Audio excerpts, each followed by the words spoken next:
a look at the United States Constitution as a bundle of compromises. Just to be clear, most of the essential information that I'll be presenting in this lecture, in this presentation, is on the handout that you see on the screen. Okay, so we're just going to go through this handout and talk about the major compromises that allowed for the Constitution of the United States to exist. So again, very quickly, after the Constitutional Convention began in May of 1787, the delegates attending the convention hit some significant roadblocks in terms of how this new government would take effect, what kinds of powers it would have. And the person who is quite accurately characterized as the father of the Constitution is James Madison, a Virginian. And as soon as the convention got underway, Madison presented a plan he already had sketched out. And he presents that plan as the Virginia Plan.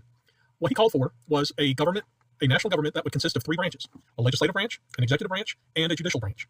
That the legislative branch would have a bicameral legislature. And bicameral simply means there would be two houses. So like you should know, we have a legislative branch that has a House of Representatives and a Senate. And so the House is sometimes referred to as the lower house. The Senate would be the upper house. And so then, in terms of representation, how many delegates in the House and in the Senate each state would get, in Madison's original Virginia plan, that would be based on population. So if you had a larger population, then you would have more representation in the House. If you had, again, a larger population, you would have more representation in the Senate.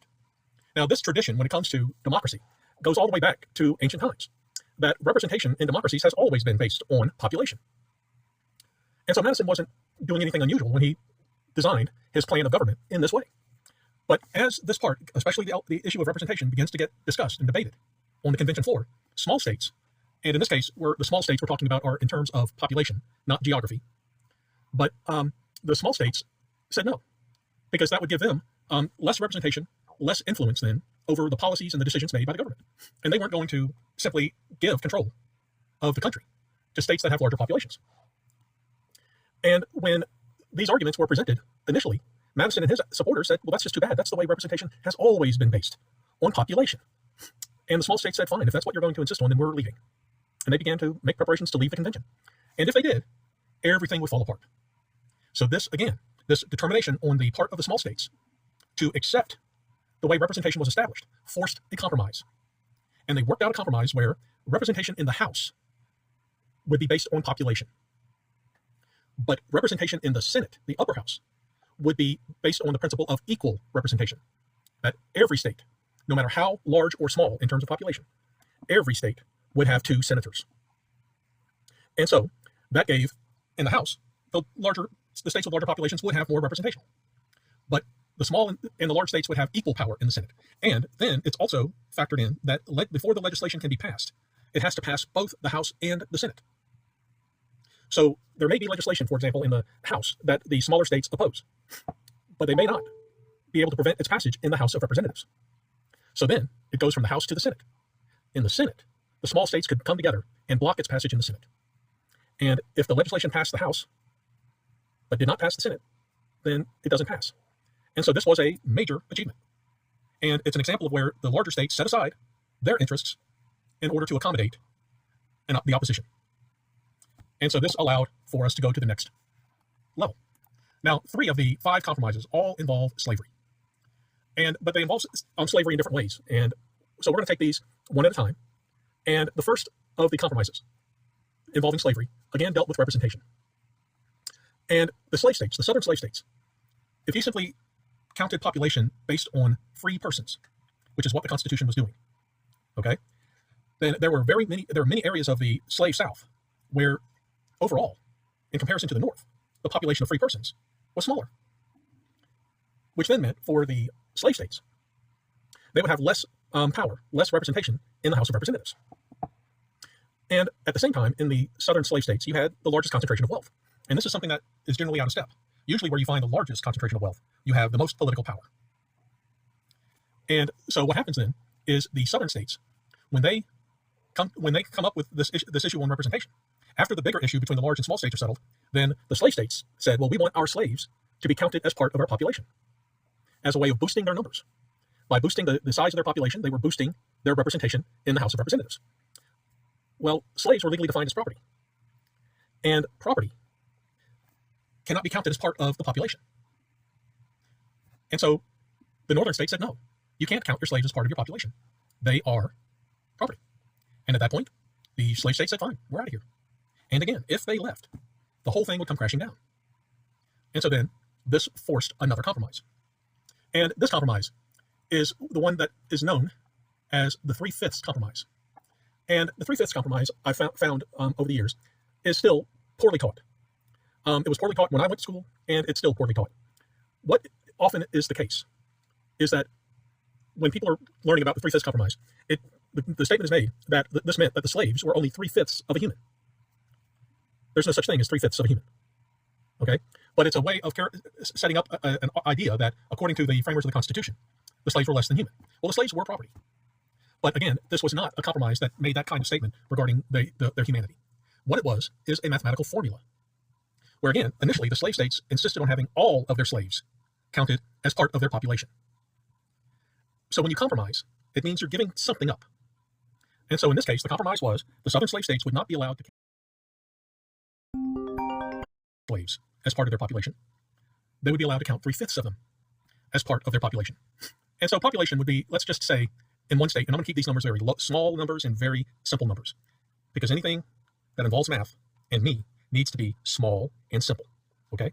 So let's say you've got a state that has a total population of 1,000 free persons. And in that same state, you had 2,000 enslaved persons. Okay? So what would happen in terms of determining the population of that state? All 1,000 of the free persons would be counted, but 3/5 of the 2,000 enslaved persons would be counted. And so that means in terms of the total population, it would be 1,000 plus 1,200, because 3/5 of 2,000 is 1,200,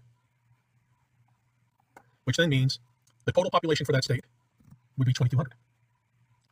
So that is what the 3/5 compromise did, is it simply laid out a mathematical formula which would allow for 3/5 of all of the slaves living in the South to be counted as part of the overall population on paper.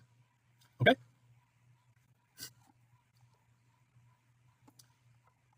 Now, the second compromise involving slavery concerned the slave trade. And this is a fact in history that has become lost, understandably, but nonetheless lost. At the time the Constitution was being written, it appeared as if slavery was on its way out, that even the southern slave states believed slavery would not last more than another 20 years in the United States. And the reason for that was because slavery was becoming increasingly unprofitable. And when something becomes unprofitable, those who are involved in the business, then they've got to increase their profits, not decrease their profit. And so what's happening is the southern slave states are undergoing a shift throughout the colonial period and all the way up through the American Revolution. The main cash crop was tobacco.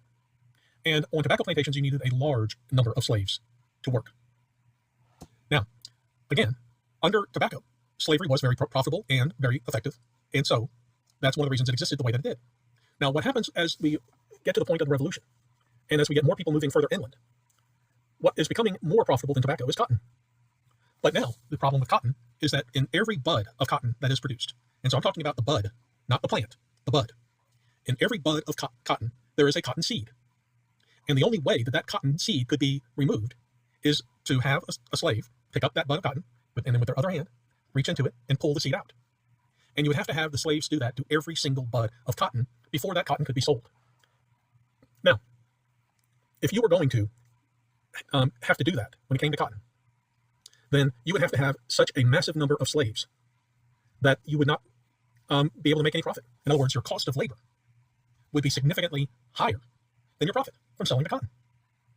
And there's no way to stay in business if that's what the reality is. And so there were many Southerners recognizing that if cotton's going to be the wave of the future, then it would be more effective to end slavery. And then hire people at the time of the production cycle for cotton when you needed the seeds to be removed. So in other words, you have a minimal labor force of enslaved during the bulk of the year, but you free slaves. Most of your slaves would be freed. And then when you need additional labor to pick out cotton seeds, you hire them for that period of time. And then when that job is done, you let them go.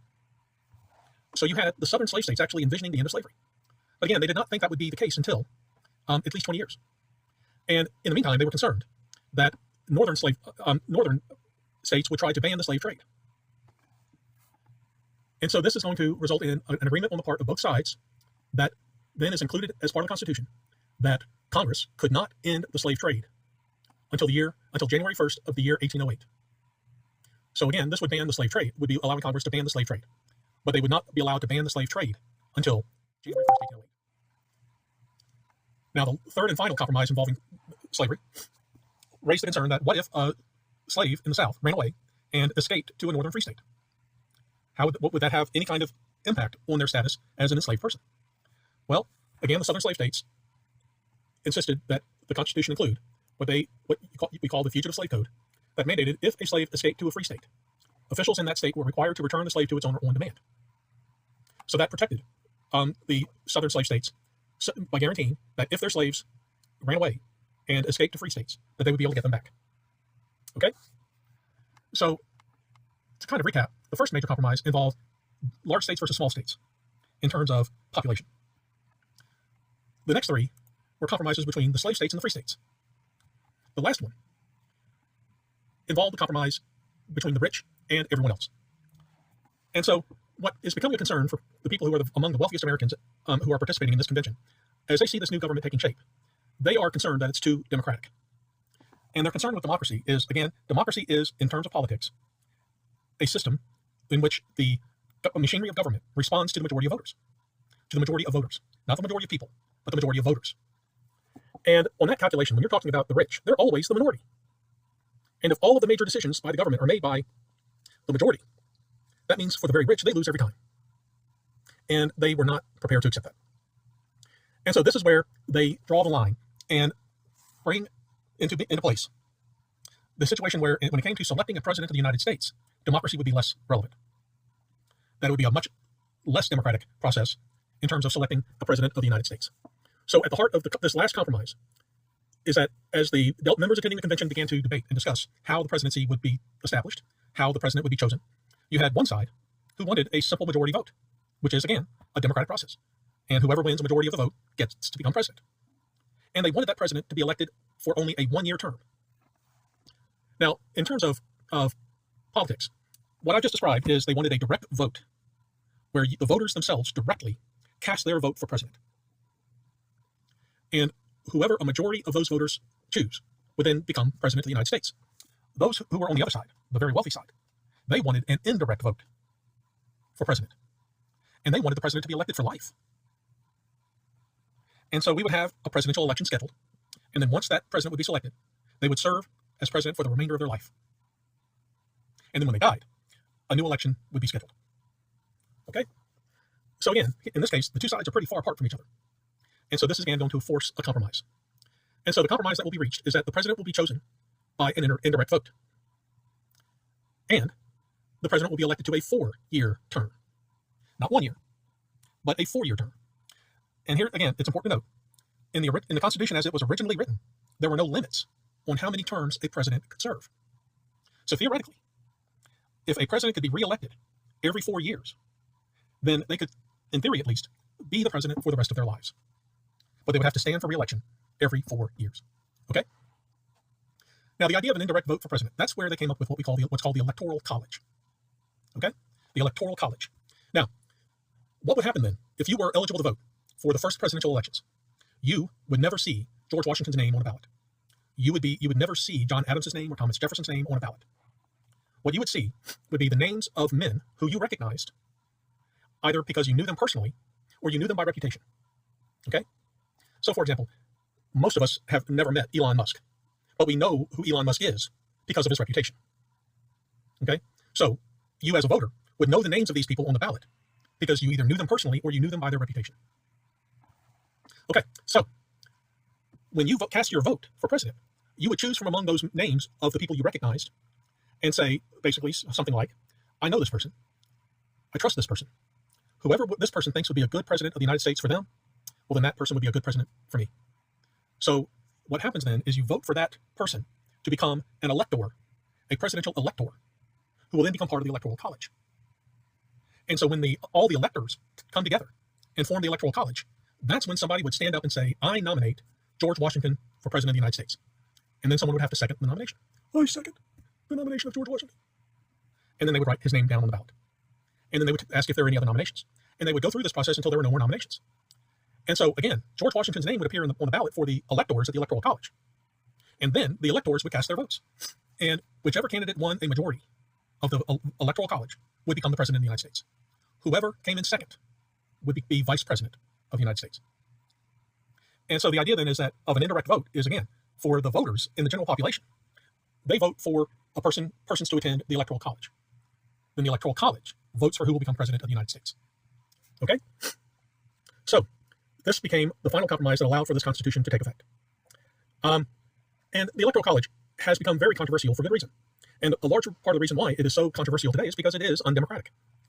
Whereas every other elected office, in terms of the state, at the state level, at the county, at the city level, at the national level, every office except for the president is based on a majority vote. And what prevents that for the president of the United States is the Electoral College. So again, let's just talk about this because this is something that your generation may have to deal with as you grow older, because it's becoming more and more of a topic of discussion about getting rid of the Electoral College. And I would caution you, because to really think about this, there's an argument to be made that getting rid of the Electoral College would be a situation where the cure is worse than the disease. And so let's think about what would happen if, for the President of the United States, we went to a direct vote based on the majority of voters in the country. The reality of the American population is that the majority of voters are concentrated in Southern California and the area of the Northeast, between New York City and Boston. That's where you would find the majority of voters. So if we went to a system where the candidates for president were elected by a majority vote, then all you would need to do is campaign in Southern California and in that limited area of the Northeast, and you could win the entire vote. And that would be much easier than trying to campaign all across the country.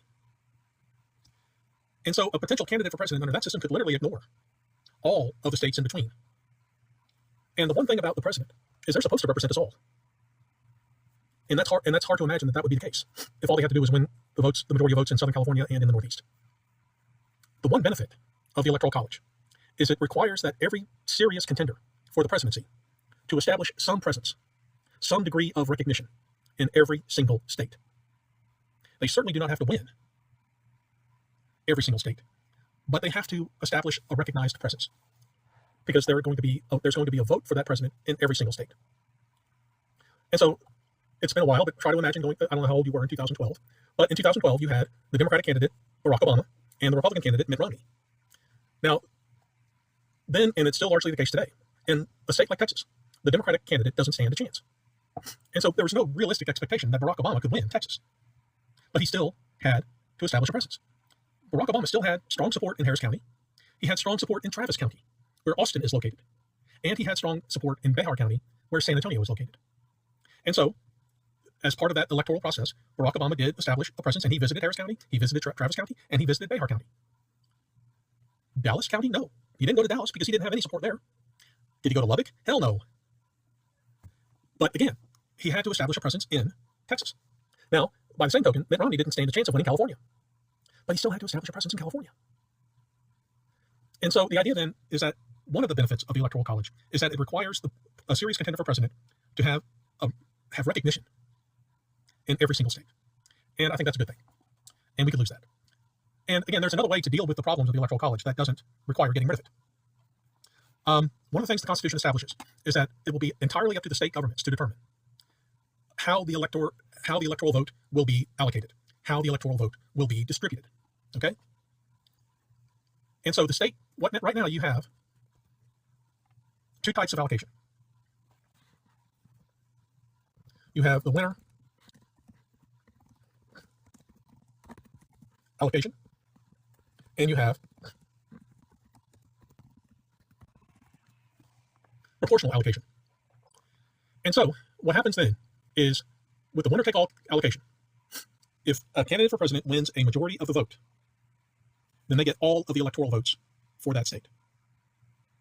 Okay, so if you are the winner of the majority, and by getting a majority of the popular vote in a state, you win all of the electoral vote. That is inherently undemocratic. And that winner-take-all allocation is what makes the Electoral College undemocratic. And every single state now, except for two, Maine and Nebraska are the only two. Every other state besides Maine and Nebraska have a winner-take-all allocation. Maine and Nebraska, they have a proportional allocation. And that means the key word is proportion. So under the proportional allocation, if you win the popular vote and you get 53%, okay, then you get 53% of the electoral vote. Now, if the other candidate gets 47% of the popular vote, well, then they get 47% of the electoral vote. That makes the Electoral College as democratic as the popular vote. And again, the decision to be winner take all versus proportional is a decision simply made by the state legislature. So Texas is a winner take all state because the Texas legislature has chosen to make us a winner take all state. If enough Texans wanted to make Texas a proportional allocation state, like Maine and Nebraska, well, then that we could make that the political issue. Make the politicians who are campaigning for state legislature take a stand on that question. And then we could elect a majority of a Texas legislature that would then change Texas from a winner take all state to a proportional allocation state. The reality is getting rid of the Electoral College is a pipe dream because it is written into the original Constitution, which means the only way to get rid of it is by constitutional amendment. And it is impossible to imagine having the support nationwide to get a constitutional amendment getting rid of the Electoral College passed. However, this, switching a winner-take-all state to a proportional state, that is much more within reach. Okay? Now, again, most of the states in the country have been winner-take-all since the mid-1800s. And the ones who benefit the most from the winner-take-all allocation are the two major political parties, the Republicans and the Democrats. The winner-take-all allocation is what allows for most states to be either safely Republican or safely Democrat. Okay? And that benefits the two major parties. Because for those states that are safely Democratic, the Democrats don't have to spend money campaigning in those states. For those states that are safely Democratic, the Republicans don't spend money because they know they can't win. And vice versa. In those states that are safely Republican, Republicans don't spend money in those states. And neither do Democrats because they know they can't win. Which then creates the scenario every time we have a presidential election where there's just a handful of battleground states. And they're always the same states. It's like Wisconsin, Michigan, Pennsylvania, Arizona, North Carolina. These are the battleground states. And whoever wins the battleground states will win the election nationwide. And so this winner-take-all allocation was actually designed to benefit the two major political parties. So it shuts out any third-party candidate because there's no way a third party is going to get a majority of the popular vote. And if they don't get a majority of the popular vote in a winner-take-all state, then they don't get any electoral votes either. Now, in a proportional allocation, what this would do, and this is why there's such resistance to it, is it would pretty much dissolve our two-party system because it would create the ability for third parties to actually gain more influence should they develop. So in the sense that, again, under proportional allocation, if a winning candidate got 53% of the popular vote, they would get 53% of the electoral vote. If the candidate who came in second had only 43% of the popular vote, they would get 43% of the electoral vote. And then if a third party got the remaining 5%, well, then they would get 5% of the electoral vote. And so again, that's what proportional allocation would allow. Now, again, to be sure, our system of government under the Electoral College has worked pretty well. Since the first presidential election in 1789, all the way to the present, the Electoral College vote has merely confirmed the popular vote in every presidential election, except for 3. That's not a bad record. In the overwhelming majority of times that we've elected a president, all the Electoral College did is confirm who the majority of voters wanted to be president. Now, where this is becoming an issue is consider this. The 3 elections where the Electoral College went against the popular vote. The election of 1876, which was the first presidential election after the Civil War.